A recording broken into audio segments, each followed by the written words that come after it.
Continuando com o estudo do livro de Atos dos Apóstolos, vou meditar no capítulo 22. Mas antes vou fazer uma oração. Senhor Deus Todo-Poderoso, estou aqui diante da palavra de Atos dos Apóstolos, onde nós vemos, Pai, o sofrimento que Paulo passou apenas por pregar o Evangelho, Pai. Que essa palavra, a cada dia, ela venha nos falar conosco, Pai, comigo e com cada pessoa que vai ver e ouvir, para que nós possamos ficar fortes, Pai, muitas vezes diante das dificuldades que enfrentamos por sermos seguidores de Jesus. Que o Senhor nos abençoe no dia de hoje, Pai. Em nome de Jesus, te agradeço, Pai. Então vamos ver aqui no capítulo 22, a defesa de Paulo vai falar àquela multidão que estava querendo matá-lo quando ele chega em Jerusalém. Nós vimos no capítulo 21 o que aconteceu quando ele chegou em Jerusalém, né?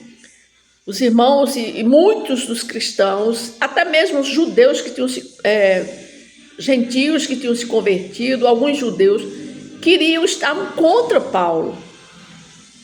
E aqui ele pede a palavra ao comandante, né, das forças armadas, do exército lá da cidade, para dar uma palavra. E ele começa, versículo 1 do capítulo 22. Irmãos e pais, ouvi agora a minha defesa perante vós.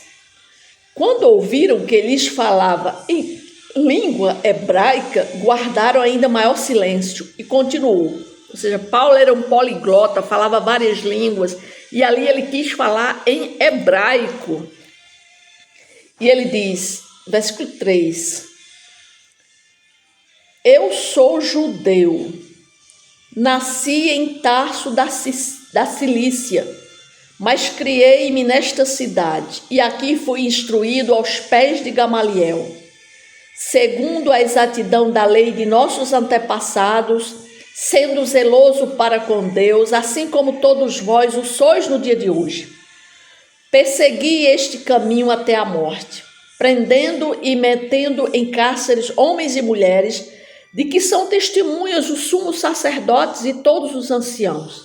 Destes recebi cartas para os irmãos e ia para Damasco, no propósito de trazer manietados para Jerusalém os que também lá estivessem para serem punidos. Então Paulo começa a contar, a fazer uma autobiografia, a contar sobre a vida dele. Ele começa dizendo, ele diz que ele é judeu, que nasceu na cidade de Tarso, da Cilícia, mas ele tinha sido criado em Jerusalém. Acredita, segundo relatos teológicos, que Paulo chegou a Jerusalém com 11 anos de idade, muito jovem, e diz que ali ele foi ensinado por um homem, por um grande conhecedor da Torá, da palavra de Deus, que naquela época os ensinamentos dos judeus, eles seguiam a Torá, o Pentateuco, né, que foi escrito por Moisés.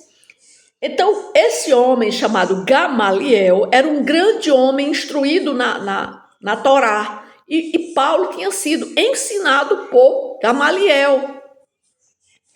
E diz que ele, como Paulo, ele perseguiu, né,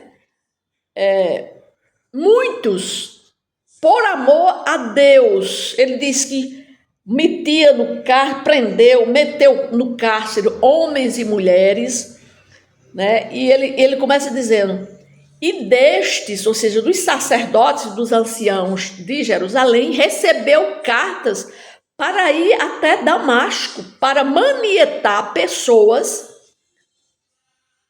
para serem punidas em Jerusalém. Aí no versículo 6 ele diz, ora, aconteceu que, indo de caminho e já perto de Damasco, quase ao meio-dia, repentinamente, grande luz do céu brilhou ao redor de mim. Então, caí por terra, ouvindo uma voz que me dizia, Saulo, Saulo, por que me persegues? E eu perguntei, quem és tu, Senhor? Ao que me respondeu, eu sou Jesus, o Nazareno, a quem tu persegues. Os que estavam comigo viram a luz, sem contudo perceberem o sentido da voz de quem falava comigo. Então perguntei, que farei, Senhor? E o Senhor me disse: levanta-te e entra em Damasco, pois ali te dirão acerca de tudo o que te é ordenado fazer. Tendo ficado cego por causa do fulgor daquela luz, guiado pela mão dos que estavam comigo, cheguei a Damasco. Um homem chamado Ananias, piedoso conforme a lei, tendo bom testemunho de todos os judeus que ali moravam, veio procurar-me, pondo-se junto a mim, disse: Saulo, irmão, recebe novamente a vista. Nessa mesma hora recobrei a vista e olhei para ele. Então ele disse: o Deus de nossos pais, de antemão, te escolheu para conheceres a sua vontade, veres o justo e ouvires uma voz da sua própria boca, porque terás de ser sua testemunha diante de todos os homens das coisas que tens visto e ouvido. E agora, por que te demoras? Levanta-te, recebe o batismo e lava os teus pecados, invocando o nome dele. Tendo eu voltado para Jerusalém, enquanto orava no templo, sobreveio-me um êxtase e vi aqueles que falavam comigo: apressa-te e sai logo de Jerusalém, porque não receberão o teu testemunho a meu respeito. Eu disse: Senhor, eles bem sabem que eu encerrava em prisão e nas sinagogas, açoitava os que criam em ti. Quando se derramava o sangue do Estevão, tua testemunha, eu estava também presente, consenti nisso e até guardei as vestes dos que o matavam. Mas ele me disse: vai, porque eu te enviarei para longe aos gentios. Então Paulo agora começa a falar aos irmãos, para todos que estavam ouvindo, né? Para os judeus todos estavam ouvindo a Paulo ali, e ele conta o seu testemunho, a sua conversão, ele dá o testemunho da sua conversão, como foi que ele se converteu. E ele conta que ele ia para Damasco com cartas que iam trazer pessoas presas. Mas aí o que é que acontece? Deus aparece numa luz no caminho, né, onde ele ouve a voz de Deus e Deus pergunta: Saulo, Saulo, por que me persegues? Né? E ali Paulo fica cego, mas aí ele consegue chegar à cidade de Damasco, e Damasco Deus fala com um homem chamado Ananias, onde Ananias vai até onde Paulo está, recupera a visão de Paulo, ora por Paulo, e ali diz a Paulo, né, que foi mandado por Deus. E depois Paulo volta para Jerusalém, onde ele tem um êxtase, né, e ali ele recebe a Jesus como seu Senhor e seu Salvador, e ali ele diz: Senhor, eles bem sabem que eu encerrava em prisão. Ou seja, Paulo fala para Deus que ele mesmo. Então Deus diz a ele: vá, porque eu te enviarei para longe aos gentios. Ou seja, Deus diz a ele que ele iria ser mandado para os gentios, né? No versículo 22 diz assim: ouviram-no até essas palavras, e então gritaram dizendo: tira tal homem da terra, porque não convém que ele viva. Ora, eles acabam de ouvir a conversão de Paulo, mas eles continuam ainda querendo que Paulo morra. No versículo 23 diz: ora, estando eles gritando, arrojando de si as suas capas, atirando poeira para os ares, ordenou ao comandante que Paulo fosse recolhido à fortaleza e que, sob açoite, fosse interrogado para saber por que motivo assim clamavam contra ele. Quando o estavam amarrando com correias, disse Paulo ao centurião presente: ser-vos-á porventura lícito açoitar um cidadão romano sem estar condenado? Ouvindo isto, o centurião procurou o comandante e lhe disse: que estás para fazer? Porque este homem é cidadão romano. Vindo o comandante, perguntou a Paulo: diz-me, és tu romano? Ele disse: sou.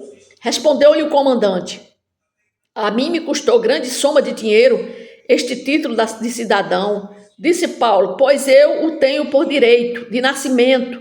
Imediatamente se afastaram os que estavam para o inquirir com açoites. O próprio comandante sentiu-se receoso quando soube que Paulo era romano, porque o mandara amarrar. No dia seguinte, querendo certificar-se dos motivos porque vinha ele sendo acusado pelos judeus, soltou e ordenou que se reunissem os principais sacerdotes e todo o sinédrio, e mandando trazer Paulo, apresentou-o perante eles.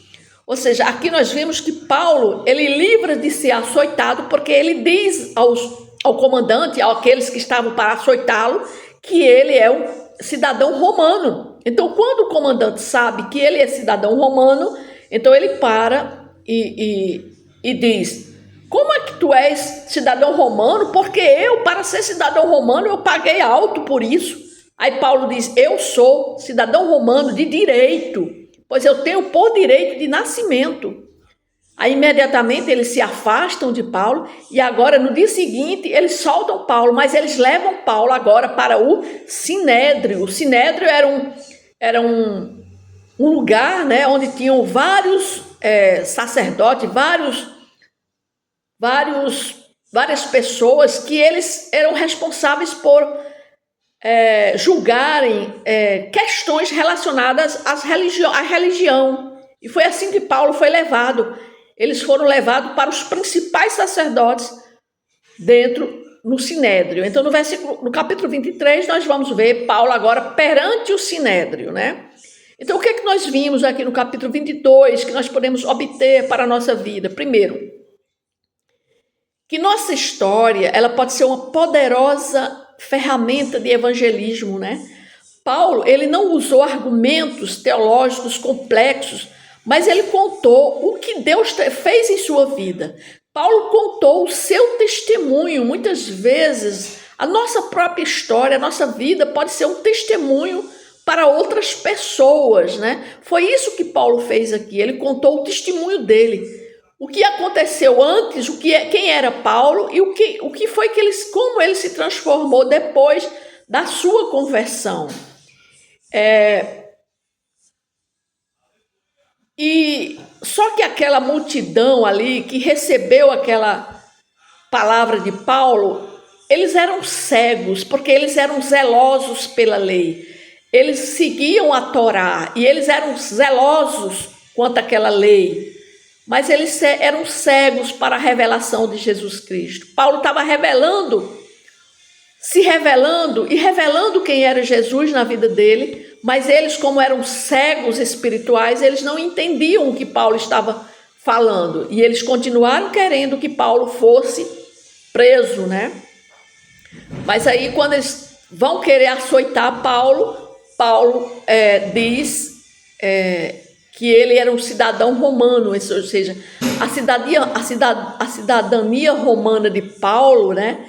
E sua formação com Gamaliel e sua habilidade linguística, porque Paulo estava falando ali em hebraico, Paulo era um poliglota, falava várias línguas, né? Então, isso foram instrumentos nas mãos de Deus para que Paulo pudesse ali fazer a sua defesa, né? Então, ser cristão não nos isenta de sofrimento ou oposição, né?